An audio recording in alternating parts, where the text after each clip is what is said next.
Well, we're going to be talking about our grain market activity here in just a moment, and we're going to welcome in some help from Brian Hoops. He is with Midwest Market Solutions. He's located in Springfield, Missouri. Brian, yesterday we got some crop condition updates from USDA, and I wanted to run through the national numbers and then focus on this I-80 corridor. Now, on the national corn rating from yesterday, USDA said it went backwards by 3 percentage points, down to 55%, good to excellent. Soybeans stayed the same at 55%, good to excellent. And I wanted to run through these I-80 corridor conditions for you. Nebraska on the corn was rated 73% good to excellent. That's down 4 percentage points from the previous week. Now, Iowa actually went up 1 point to 63%, but then you go to Illinois and it went down 8 points last week to 38% good to excellent. Indiana actually stayed unchanged, but they were already down at 33% good to excellent, and Ohio went 1 point backwards to 33%. So there is that, lots of give and take, but mainly a reduction in quality there. Soybeans on that same I-80 corridor, let's take a look at Nebraska. It went backwards by 4 percentage points, now 75% good to excellent. We had Iowa up 1 point at 61%. Then the rest of them were all negative. We had Illinois going down 5 points, down to 41%. Indiana down a point to 32%, good to excellent. Ohio soybeans down 1 point to 34%. And that seemed to be reflected this morning. The corn and soybean prices have been firming up here. Let's go ahead and go to the board. On the corn, we have December now 4 3/4 higher at $3.59. On the soybeans, we have the November contract actually gaining by 5 1/4 cents now at $8.63 per bushel. And on the wheat market too, in Chicago, we currently have the December contract up 3. We're now at 477.5. Kansas City on December, we're trading near that. We're 2 3/4 higher at $4 3/4.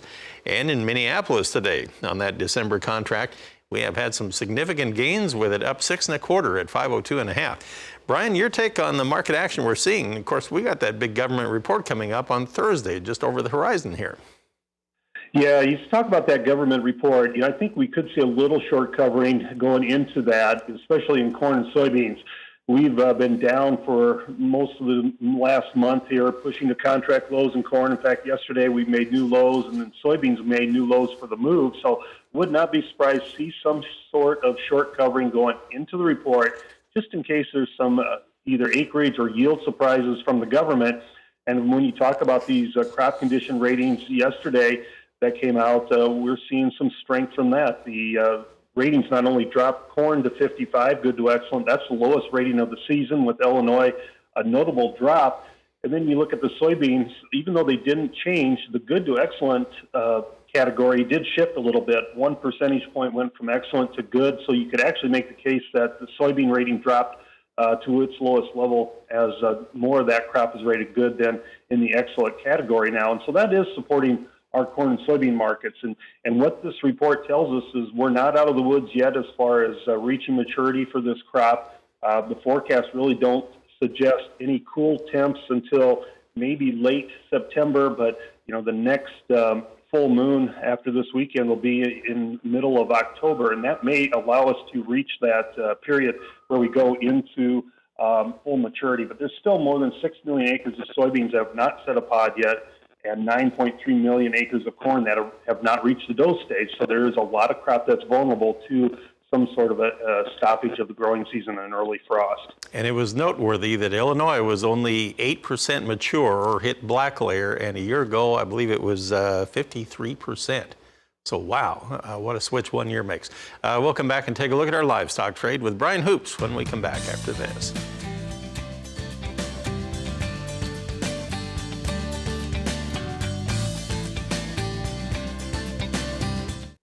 We're back with Brian Hoops. He's with Midwest Market Solutions, and he is based in Springfield, Missouri. And now we're going to turn our focus over to the livestock markets, where we have had some extreme moves here in the past few days. Of course, on Friday, we had several contracts that were limit down on the hog trade. We had the nearby down limit on live cattle. Yesterday, we had some significant drops. Let's take a look at where we now stand. We'll go to live cattle first and check it out. October now has turned higher. We're 15 higher at 94.35. Now, we had a low this morning of 93.75, and it has perked up by 60 cents now off of that low. December now up a nickel at 99.22. Same deal there. February now up 17 at 106.25. So not big gains, but hey, they're gains. On the feeder cattle market, let's look over there. On the feeders, we have October now 20 higher at 130.03. Well, something woke up over here because it had been down below 129 at 128.78. So we've turned around there by about $1.30 almost. We have the November 30 higher at 129.10. So maybe a reversal taking place in feeders here today.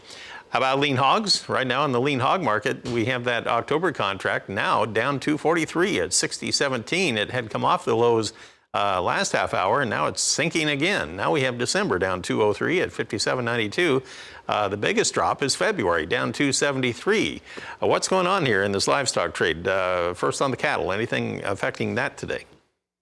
You know, it's pretty lackluster news, a little choppy type action where we're trading two-sided in the cattle. We did not take out yesterday's lows, and that has encouraged a little bit of short covering to come into this market and lift us off the lows. The show list numbers this week down almost 22,000 head compared to last week. That has given the trade some hopes that maybe we'll stabilize this cash markets. We've dropped about $6 on a live basis over the last 2 weeks, and so if we can even stabilize here and trade steady this week, certainly be a victory, I think, for the bulls in this camp. But the fact that we haven't made new lows really hasn't expanded our selling program in here. Hog futures, of course, under a lot of pressure. Cutout value sharply lower. The cash trade moving lower. We have December now trading at fresh contract lows this morning. They've taken out their support area. Gosh, all right. Well, thanks for pointing that out. I appreciate that. Brian Hoops happens to be with Midwest Market Solutions, and he's in Springfield, Missouri. So, boy, we've had way too many contract lows going on in the ag trade here the last few weeks. We'll see where the day takes us, and the week for that matter. Things change on a dime these days. Thank you, Marlon.